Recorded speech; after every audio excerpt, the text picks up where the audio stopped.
राधे कृष्णा आप सभी को। पुरुषोत्तम मास महात्म्य अध्याय 22। दृढ़ धनवा राजा बोला, पुरुषोत्तम मास के व्रतों के लिए विस्तार पूर्वक नियमों को बताइए। भोजन क्या करना चाहिए और क्या नहीं करना चाहिए, और व्रती को व्रत में क्या मना है, ये विधान क्या है। श्री नारायण बोले, इस प्रकार राजा दृढ़धनवा ने वाल्मीकि मुनि से पूछा। बाद में लोगों के कल्याण के लिए वाल्मीकि मुनि ने सम्मान पूर्वक राजा से कहा, हे राजन, पुरुषोत्तम मास में जो नियम कहे गए हैं, मुझसे कहे जाने वाले उन नियमों को सुनो। नियम में स्थित होकर पुरुषोत्तम मास में हविष्य अन्न भोजन करें।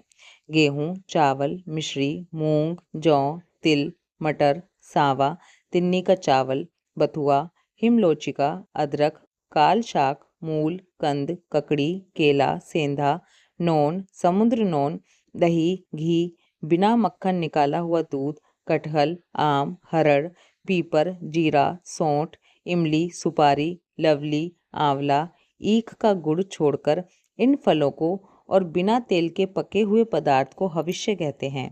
हविष्य भोजन मनुष्य को उपवास के समान कहा गया है। समस्त आमिष, मांस, शहद, बेर, राजमाशादिक, राई और मादक पदार्थ, दाल, तिल का तेल, लहा से दूषित, भाव से दूषित, क्रिया से दूषित, शब्द से दूषित अन्न को त्याग करें। दूसरे का अन्न, दूसरे से वैर, दूसरे की स्त्री से गमन, तीर्थ के बिना देशांतर जाना व्रती छोड़ दे। देवता, वेद, द्विज, गुरु, गऊ, व्रती, स्त्री, राजा और महात्माओं की निंदा करना पुरुषोत्तम मास में त्याग दे।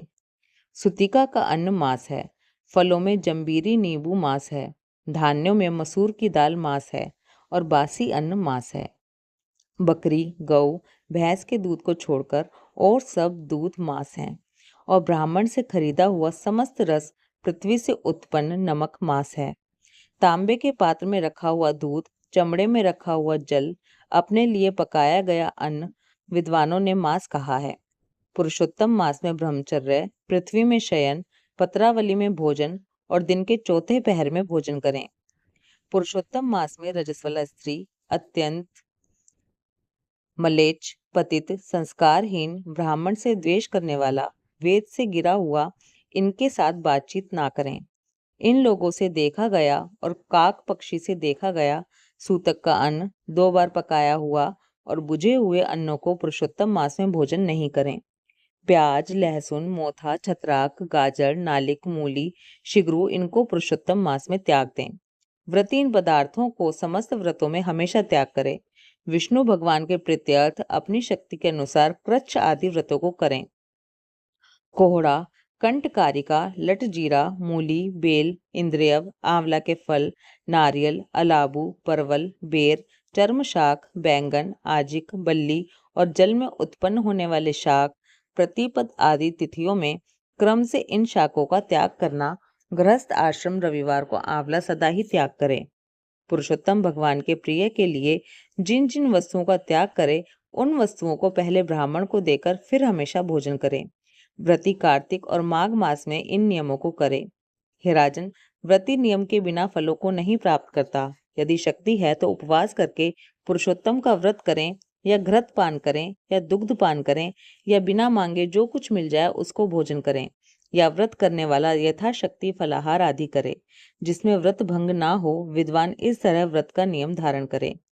पवित्र दिन प्रातःकाल उठकर पूर्वाह्न की क्रिया को करके भक्ति से श्री कृष्ण भगवान का हृदय में स्मरण करता हुआ नियम को ग्रहण करें। उपवास व्रत, नक्त व्रत और एक भुक्त, इनमें से एक का निश्चय करके इस व्रत को करे। पुरुषोत्तम मास में भक्ति से श्रीमद् भागवत का श्रवण करे तो उस पुण्य को ब्रह्मा कभी कहने में समर्थ नहीं होंगे। श्री पुरुषोत्तम मास में लाख तुलसी दल से शालिग्राम का पूजन करे तो उसका अनंत पुण्य होता है। शिव पुरुषोत्तम मास में कथनानुसार व्रत में स्थित व्रती को देखकर यमदूत सिंह को देखकर हाथी के समान भाग जाते हैं। ये पुरुषोत्तम मास व्रत 100 यज्ञों से भी श्रेष्ठ है, क्योंकि यज्ञ के करने से स्वर्ग की प्राप्ति होती है और पुरुषोत्तम मास व्रत करने से गौलोक की प्राप्ति होती है।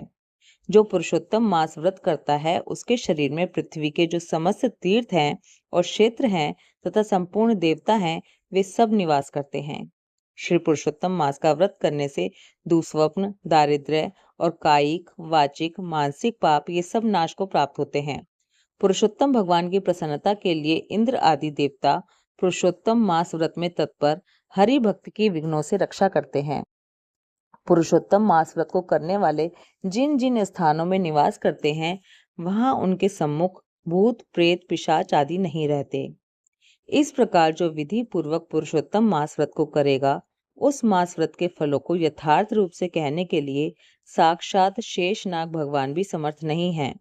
श्री नारायण बोले, जो पुरुषों में श्रेष्ठ पुरुष मन से अत्यंत आदर के साथ इस प्रिय पुरुषोत्तम मास व्रत को करता है, वह पुरुषों में श्रेष्ठ और अत्यंत प्रिय होकर रसिकेश्वर पुरुषोत्तम भगवान के साथ गोलोक में आनंद करता है। पुरुषोत्तम मास महात्म्य अध्याय 22 समाप्त। ओम नमो भगवते वासुदेवाय। राधे कृष्णा।